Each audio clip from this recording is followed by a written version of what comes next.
హరిబాబు గారి కోడింగ్ గురించి చెప్పడానికి నాకున్న శక్తి సరిపోదు, వొకాబులరీ సరిపోదు. ఎందుకంటే ఆయన ఫస్ట్ సైటేషన్ మైగ్రేషన్ ప్రాజెక్ట్లో రాసిన ఎగ్జిక్యూట్ ప్రాసెస్ టాస్క్లో షార్ప్ కోడింగ్. ఆ కోడింగ్ చూసిన వెంటనే నేను ఈటీఎల్లో షార్ప్ కోడింగ్ కూడా ఒకటి ఉందని కనుక్కున్నాను.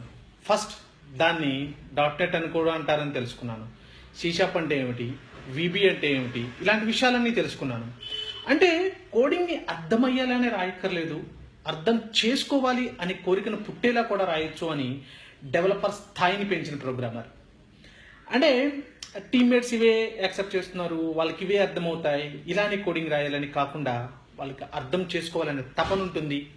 ఏదో ఫెనిక్స్ అవాన్స్ హెచ్ఎక్స్ 5th ఫ్లోర్ 4వ క్వాడ్రంట్లో ఒక 32 ఏళ్ల కుర్రాడు ఏదో ఒక కొత్త టెక్నాలజీని గూగుల్ చేసి దాంట్లోంచి ఒక కొత్త అప్రోచ్ని అర్థం చేసుకొని ఆ ఎగ్జైట్మెంట్తో ఇంటికి వెళ్తాడు. అలాంటి కోడింగ్ ఇంకోటి రాయాలి లేదా అలాంటి పని ఇంకోటి చేయాలి అని తప్పనని రేకెత్తించగలిగిన స్థాయి డెవలపర్. ఎందుకంటే మన యాదయ్య కుప్పల్ గారు రాసిన business approach analysis and management చదివినప్పుడు, రమేష్ పెరిసిబోయిన్ గారి బిజినెస్ ఇంటెలిజెన్స్ మార్కప్ లాంగ్వేజ్ గురించి చదివినప్పుడు, శ్రీరామచంద్ర పెండ్యాల్ గారి డేటా మైగ్రేషన్ గురించి చదివినప్పుడు అసలు మైగ్రేషన్ అనే పదం వాడటమే కష్టం. అలాంటి సబ్జెక్ట్ని పుస్తకంలో రాయడమే కష్టం. అంటే అలాంటి అప్రోచ్ని అలవోకగా ప్రాజెక్ట్లోకి తీసుకొచ్చి మన డెవలపర్ స్థాయిని పెంచిన ప్రోగ్రామర్.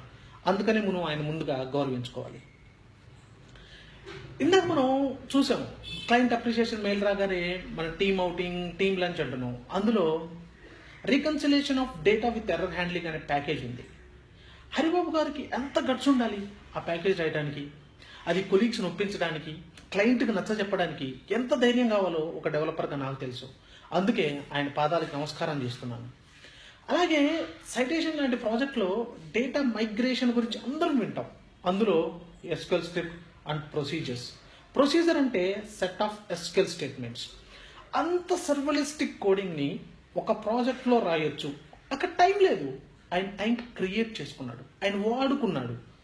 కోడింగ్ అంటే అర్థం లేకుండా రాయడం లేదంటే అర్థం కాకుండా రాయడం అని కాకుండా అంత ఇరుకు సందుల్లో కూడా, అంటే చార్మినార్ పక్కన ఉన్న సందుల్లో పట్టుకెళ్ళి ఒక పోర్షే కార్ని ఇచ్చి నడపమంటే ఎలా నడపగలం? ఆటోలు నడవడమే కష్టం. ఆయన కోడింగ్ కూడా అలాంటిదే. ఇంత ఇరుకు సమయంలో మేనేజర్ తాలూకు అర్థం లేనితనం, కంపెనీ తాలూకు వ్యాపార విలువలు, క్లయింట్ తాలూకు అర్థం చేసుకోలేనితనం, వీటన్నిటి మధ్యలో కూడా ఒక గొప్ప కోడింగ్ రాయడానికి రాత్రులు ఆయన టేబుల్ మీద ఖర్చు చేసుకున్న క్షణాలు, ఆయన ఖర్చు చేసుకున్న జీవితం, ఆయన వదులుకున్న కుటుంబం, ఆయన మాట్లాడలేని మనుషులు, ఆయన గర్ల్ ఫ్రెండ్స్తో కూడా మాట్లాడలేరు. మాట్లాడుతుంటే నాకు ఆవేశం వస్తుంది.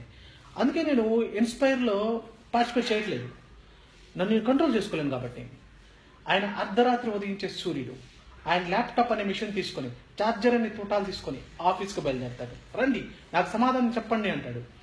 మనం రాయలేని కోడింగ్ని మనకు టాస్క్ అసైన్ చేస్తాడు. మన క్యాబిన్ దగ్గరకు వస్తాడు, మన పక్కనే కూర్చుంటాడు, మన భుజంపై చెయ్యేస్తాడు, రాయి కోడింగ్ రాయి, ఎప్పుడు ఓటమి ఒప్పుకోవద్దు అంటాడు. నేను డేటా మైగ్రేషన్ ప్రాజెక్ట్లో కొత్తగా చేరాను. నాకు ఇప్పటికీ గుర్తుంది, H6 5th ఫ్లోర్ C క్వాడ్రంట్లో నేను వ్యాలీ ల్యాబ్స్ కొత్తగా వచ్చాను. వాష్రూమ్కి వెళ్ళడమే టైం లేదు. అయినా 6th ఫ్లోర్ వెళ్ళి తినడానికి బాగా కష్టంగా ఉంది. కోడింగ్ రాశాక ఏదో అసంతృప్తి, ఎందుకంటే టాస్క్ పూర్తి కాలేదు.